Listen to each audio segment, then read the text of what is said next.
I want to take a moment to say a few words about the so-called Inflation Reduction Act that we are debating this evening.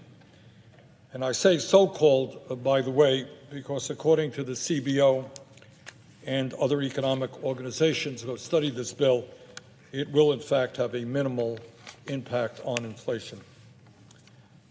Madam President, let me put this reconciliation bill into the context of where we are as a nation politically and economically. And the answer to that as to where we are is we are not in a good place. According to the most recent Gallup poll, the approval rate for Congress is at 16%, with 82% of the American people disapproving of the work we are doing here. 16 think we're doing a good job, 82% think not. Further, according to a recent University of Chicago poll, a strong majority of Americans, and this is extremely important, and I hope members of Congress hear this, a majority of Americans believe that the government is, quote, corrupt and rigged against me, end of quote. People believe the government is corrupt and rigged against them. Further, according to a USA Today poll that came out last week, a very strong majority no longer believe that the Democratic or Republican parties are responding to their needs, and we need to move to a multi-party system. And I think what is most frightening in terms of where the American people are politically today is that there is actually a growing number of Americans who believe that they may have to take up arms against their own government in order to accomplish what they think needs to be done.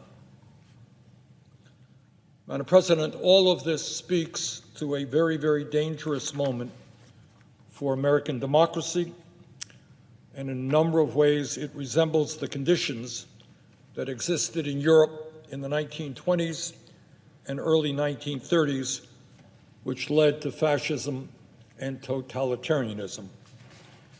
In other words, at a time when so many of our people are hurting, many of them no longer believe that in our democratic system, government is capable of responding to their needs, and they are losing faith in our democracy. The people of this country believe, and in my view correctly, that we have a corrupt political system dominated by the wealthy and the powerful, and that we have a rigged economy in which large corporations are seeing huge profits, some cases heaviest profits ever, while the middle class and working families continue to see a decline in their standard of living. Let me just give you one small example of what is going on, and that is within the last few weeks, while Americans continue to pay outrageously high gas prices at the pump, prices are going down, but they're still a lot higher than they were a year ago, 2 years ago. And while people pay high prices, Exxon, Mobil, Shell, and BP reported a record-breaking $46 billion in profits during the second quarter. People pay more at the gas pump. The major oil companies are seeing huge profits. In terms of the extremely high price of prescription drugs, 3 large pharmaceutical companies, Pfizer, Johnson & Johnson, and AbbVie, increased their profits last year by 90% to $54 billion, a 90% increase in their profits, while so many of our people cannot afford the high cost of prescription drugs. Madam President, that is what a rigged economy is all about. Huge corporate profits, while working people cannot afford the basic necessities of life. Madam President, let us be clear about where we are as a nation and that is the American people are tired of press releases. They're tired of 30-second ads. They're tired of speeches. They are hurting, and they are begging their elected officials to respond to their needs. And if you want to know why there is so much anger and so much frustration and so much disillusionment within our society today, it's important to understand that real weekly wages for the average American worker are lower today than they were 49 years ago. And clearly, the inflation of today is pushing the average person even further behind. Not so many years ago, when I was a kid, it was possible for one worker in a family, like my father, never made much money, to earn enough money to take care of his kids and the family. Today, that is a rarity. Today, it is necessary in almost all cases for two workers in a family to have to go out to work. Today, Madam President, despite the huge increases in our economy, despite the tremendous explosion of technology, everything being equal, our younger generation will have a lower standard of living than their parents, have a harder time finding a home, having a harder time affording, being able to have a family. Imagine that, our younger generation having a lower standard of living than their parents. Madam President, half of our people today live paycheck to paycheck, and many millions are working for starvation wages, 9, 10, 11 bucks an hour. Further, many workers around the country who want to join a union and engage in collective bargaining at companies like Starbucks, Amazon, and other places are facing fierce and illegal anti-union resistance. And I have to say, Madam President, that this legislation does not address any of their needs.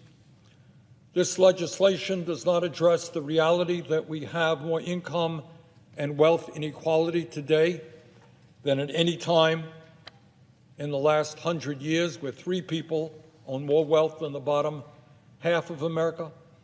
Doesn't address the fact that 95% of all new income is going to the top 1%, doesn't address the reality that CEOs of major corporations are making 350 times what their workers are making.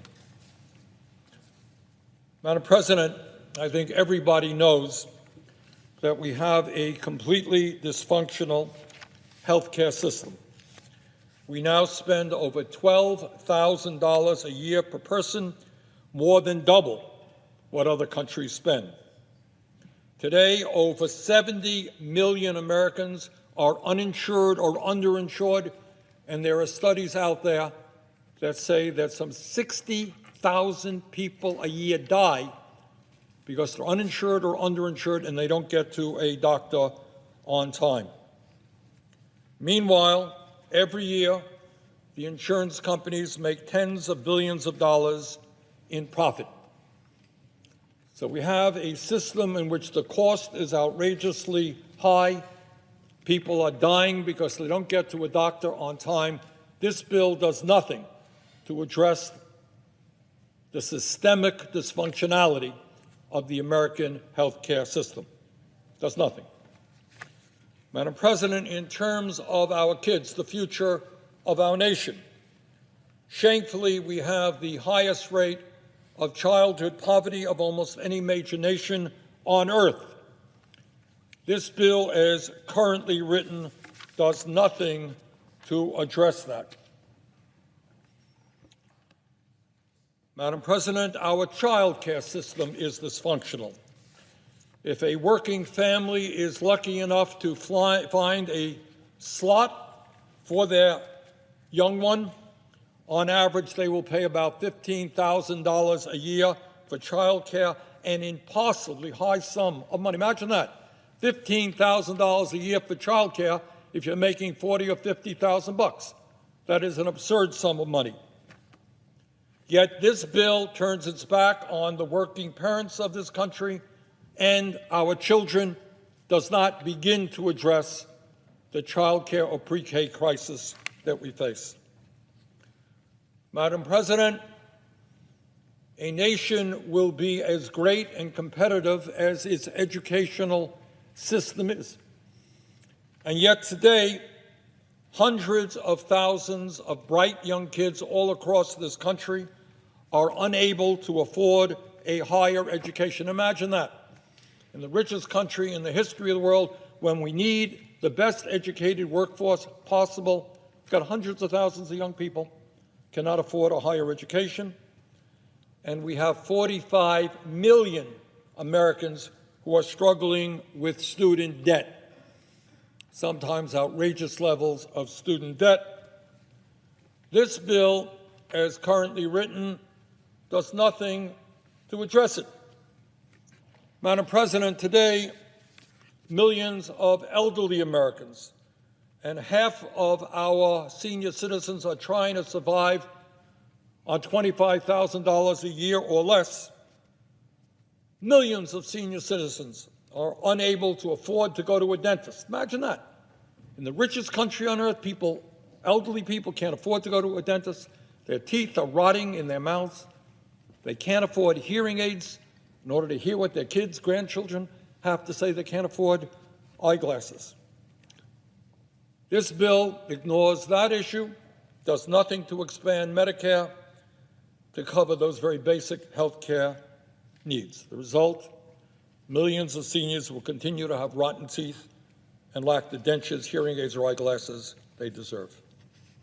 Madam President, and I hear this all of the time in Vermont, and I expect my colleagues hear it as well, so many of our elderly and disabled people would much prefer to stay in their homes rather than be forced into nursing homes. They need someone to come to their home to help them with their basic needs. I don't think anyone denies that we have a major crisis in home health care. And the people who are doing home health care now, and God bless them all, are usually overworked and underpaid. This bill, as currently written, does nothing to address that crisis. Madam President, again, no debate. Everybody agrees that we have a major housing crisis in America. Some 600,000 people are homeless, sleeping out on the streets in every state in this country. In addition to the homeless issue, nearly 18 million households are paying 50% or more of their limited incomes for housing. Imagine that. Imagine that, what it means. How do you have any money to do anything else when you're paying 50% of your limited income for housing? Yet this bill does nothing to address the major housing crisis that we face or build one unit of safe and affordable housing. Just another issue that we push aside.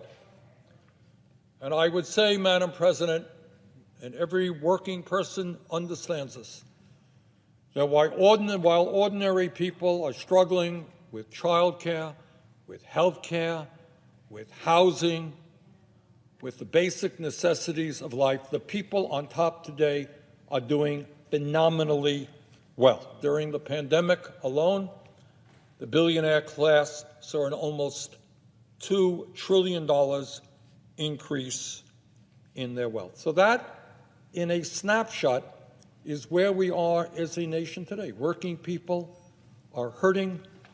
In many ways, their standard of living is in decline. People on top are doing phenomenally well. And that takes us to where we are this evening. The importance of the bill that we are considering this evening is that it is not a normal, not a regular piece of legislation. It is a reconciliation bill. And I know that to anybody outside of the Beltway, that doesn't mean much.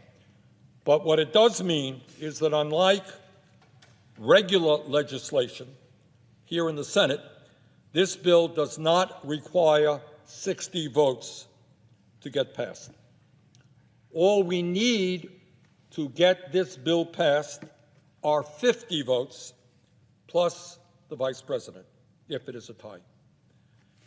Now, I say this in all honesty, that it is extremely sad to me, and I think the American people, that up to this point, we have not had one Republican come forward and say, you know what, I want to work on the housing crisis, on the health care crisis, on the education crisis, on the home health care crisis.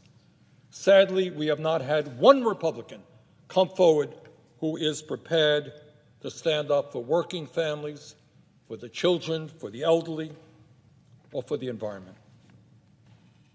That is a sad state of affairs. But here is the truth. If all 50 members of the Democratic caucus were to stand together today, we could pass some enormously important amendments which would have a profound impact on improving the lives of working people in our country, and maybe, just maybe, could begin the process of restoring faith in our democracy. Poll after poll makes it clear. Not only are the American people hurting, they want Congress to take bold action to improve their lives. And under the budget reconciliation process, we have the opportunity to do that. And if we don't do it now, when all we need are 50 votes, it is quite questionable as to when, in fact, we will ever do that. In other words, what I am asking today is for all 50 members of the Democratic caucus to come together and begin the process of addressing some, not all, some of the major crises facing working families. It is absolutely imperative that we show the American people that we are capable of representing the needs of ordinary people, not just billionaire campaign contributors, not just lobbyists, but ordinary people who are hurting today. And if we cannot do that, not only will people continue to hurt and suffer, but to my mind, it is questionable for how long we remain a democracy. Now, Madam President, let me say a few words about what is in this legislation. A bill which has some good features, but also, in my view, has some very bad features. This bill deals with three major areas: prescription drugs, climate, and taxation. Let me deal with at least two of them. Prescription drugs. Now, I know that in Vermont, and I suspect in Wisconsin and all over this country, people are outraged at the fact that they are paying so much for prescription drugs. They are outraged that in some cases we pay 10 times more than Canada and other countries for the same exact product. Now, the good news is, Madam President, that this bill, this reconciliation bill, will do what should have been done many years ago, something that many of us called for many years ago, and that it will allow Medicare to begin negotiating prescription drug prices with the pharmaceutical industry. Now, that is not a radical idea. That is an idea that exists in probably every other major country on earth. And that is why their prices are so much lower. They don't let the drug companies charge any price that they want. So that's the good news. But here, Madam President, is the bad news, and we must be honest about it. At a time when so many of our people cannot afford the prescription drugs they need, and 1 out of 4 Americans can't even fill the prescription their doctors write,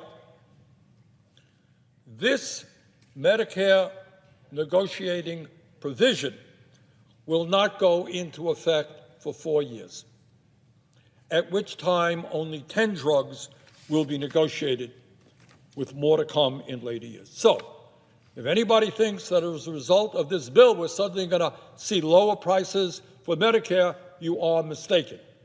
Ain't going to happen next year, the year after, the year after, the year after. And by the way, given the incredible power of the pharmaceutical industry, I would suspect even money that they will figure out a way to get around this provision if it takes 4 years to implement. So, this provision will have no impact on the prices for those Americans. Furthermore, this provision will have no impact on the prices for those Americans who are not on Medicare. So if you're under 65, this bill will not impact you at all, and the drug companies will be able to continue to go on their merry way and raise prices to any level that they want. Madam President, under this bill, at a time when the drug companies are enjoying huge profits, the pharmaceutical industry will still be allowed to charge the American people by far the highest prices in the world for prescription drugs. So that is the reality of this bill. What do?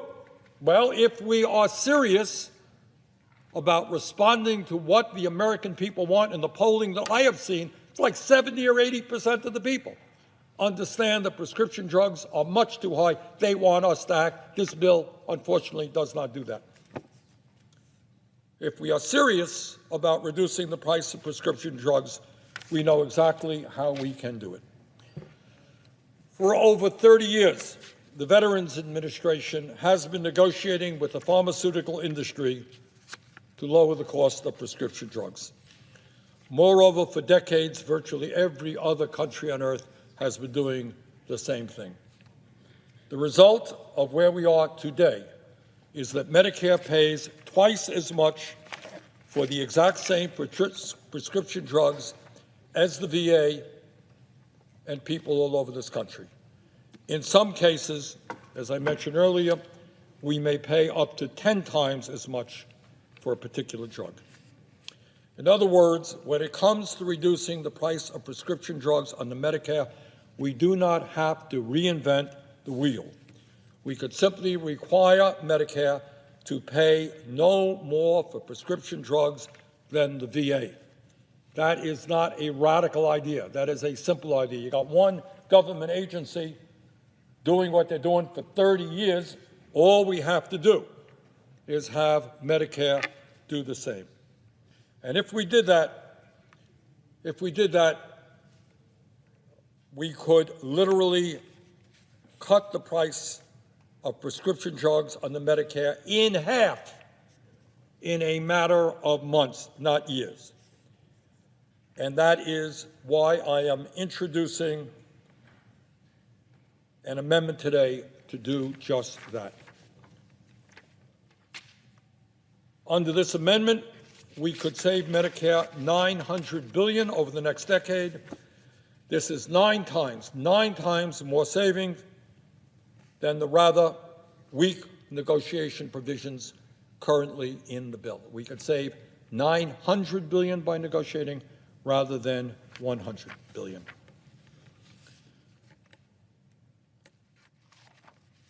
The reason that we pay the highest prices in the world for prescription drugs is not hard to understand.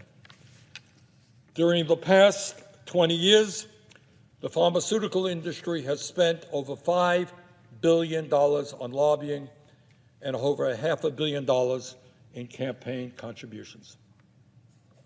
Further, the pharmaceutical industry has, over the years, mounted an unprecedented lobbying effort in Washington and in states all across this country.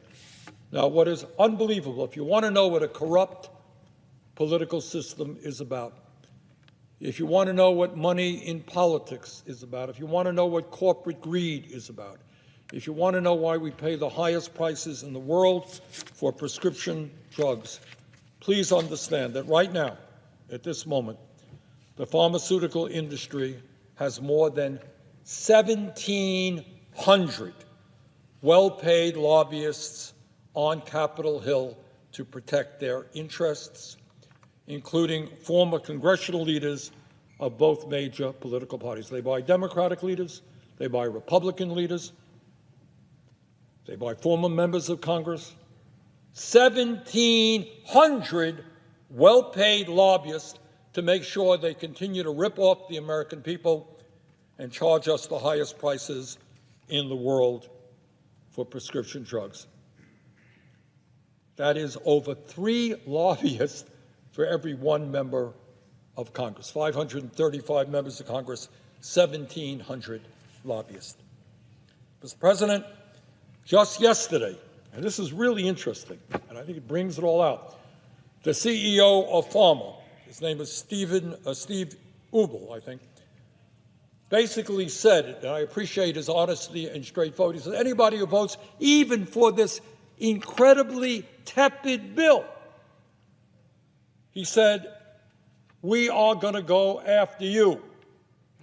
He stated, and I love this, the kind of modesty, he said, quote, few associations have all the tools of modern political advocacy at their disposal in the way that Pharma does, end of quote. In other words, if you dare to vote in any way to lower the cost of prescription drugs, we're going to spend all of the money we have, and we have endless, unlimited amounts of money against you. That is what a corrupt political system is about. That's what corporate greed is about. Basically, the CEO of Pharma saying, you vote for this bill, you could expect millions and millions of dollars of 30-second ads against you. That's where we are in the state of our democracy today.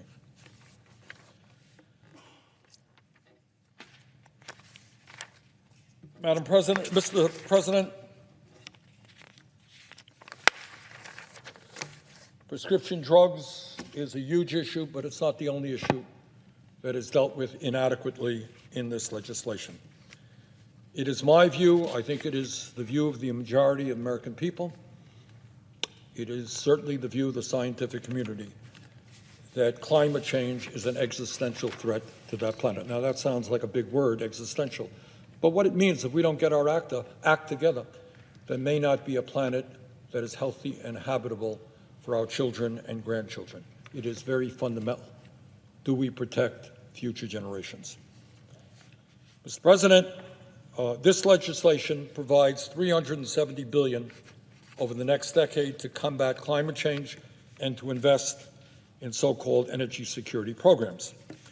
Now, the good news, and it is good news, is that this legislation, as currently written, would provide more funding for energy efficiency and sustainable energy than has ever been invested before. That is the good news.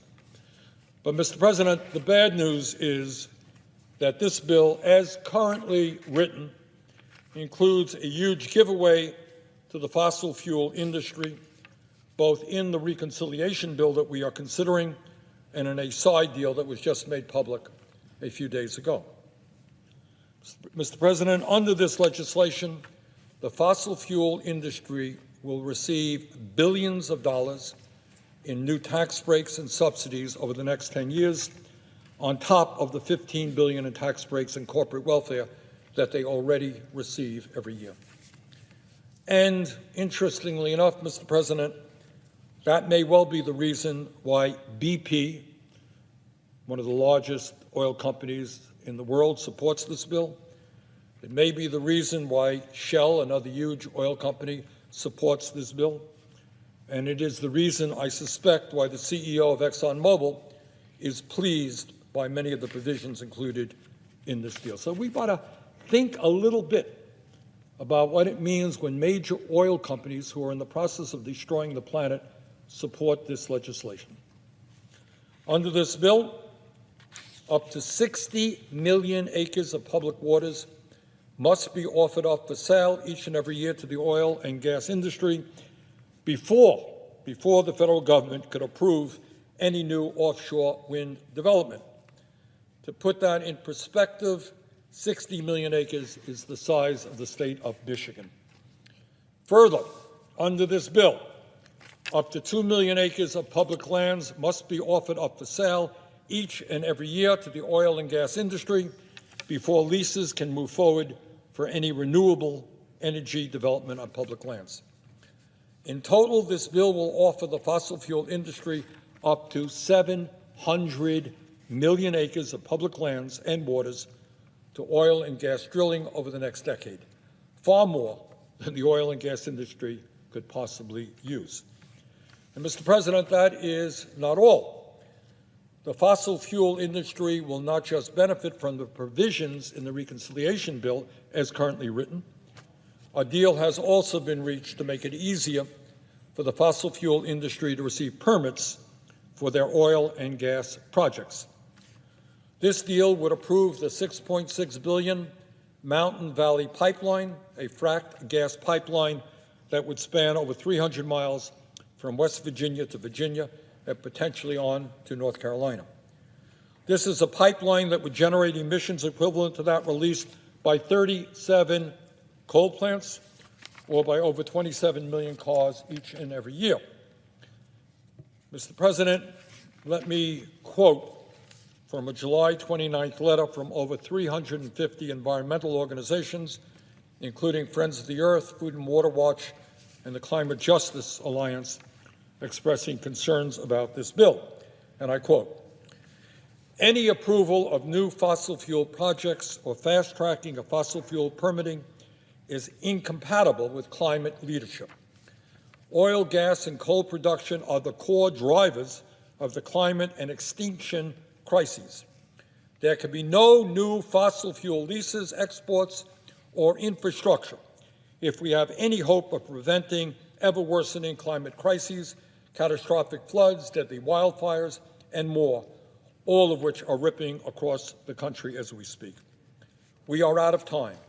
Therefore, we, these 350 organizations, are calling on you, as the President, leadership of Congress, to fulfill your promise to lead on Congress, starting with denying approvals for the Mountain Valley Pipeline, rejecting all new federal fossil fuel leases onshore in the Gulf of Mexico and Alaska and everywhere else, and preventing any fast-track permits for fossil fuel projects. Mr. President, I would ask unanimous consent to insert the full letter into the record. Without objection. Thank you. And here is what the Center for Biological Diversity had to say on this bill. Quote, "This is a climate suicide pact.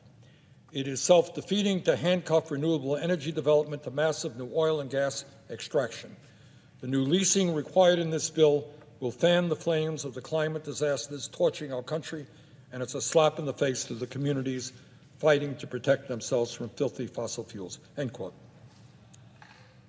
Now, Mr. President, in my view, we have got to do everything we can to take on the greed, the irresponsibility, the destructiveness of the fossil fuel industry, not give billions of dollars in corporate welfare to an industry that has been destroying our planet.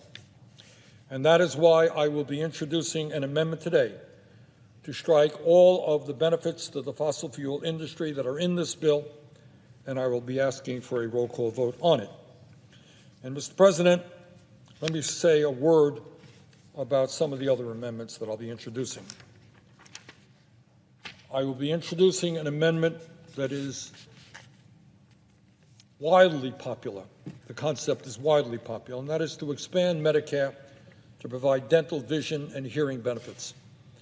This amendment is fully paid for by demanding that the wealthiest people start paying their fair share of taxes. Further, I will be introducing an amendment to provide $30 billion to establish the Civilian Conservation Corps, which would create 400,000 jobs for young people to combat climate change. The entire younger generation wants to roll up their sleeves and get involved in the effort to transform our energy system away from fossil fuel. And this amendment and the establishment of a civilian conservation corps would allow them to do that. And further, Mr. President, I will be introducing an amendment to expand the $300 a month child tax credit for the next 5 years by restoring the top corporate tax rate from 21 to 28%. As you know, we made significant progress in lowering childhood poverty in America. We reduced it by 40% with the establishment of a child tax credit, but unfortunately, that was not continued in this year, and I think it needs to do so. So, bottom line, this is where we are at. The American people are hurting. Tens of millions of workers are falling further and further behind. The elderly are hurting. The kids are hurting. And people are looking to their elected representatives in Washington to finally address the crises that they are facing. And in a reconciliation bill, where we only need 50 votes and the vice president, we have the capability, if we pass these amendments, of taking a giant step forward, not only in addressing the needs of our kids, our elderly and working families, but in maybe, just maybe, beginning to restore the confidence of the American people in their democracy, in believing that their elected officials are listening to them and not just lobbyists and wealthy campaign contributors. So I would look forward to offering these amendments and getting them passed. And I thank the President very much and yield the floor.